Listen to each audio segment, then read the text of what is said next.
Industrial area రమణయ్యపేటలోని 7 star హోటల్లో కల్తీ food ఇచ్చారని కొందరు ఆందోళనకు దిగారు.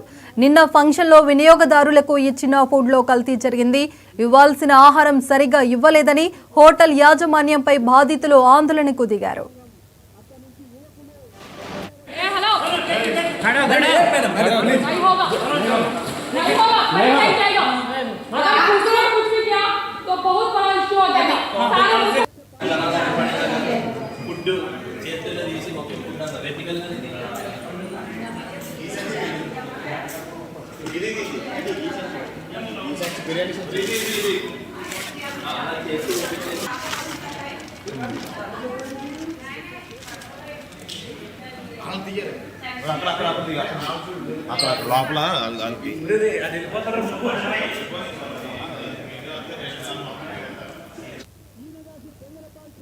ఇవి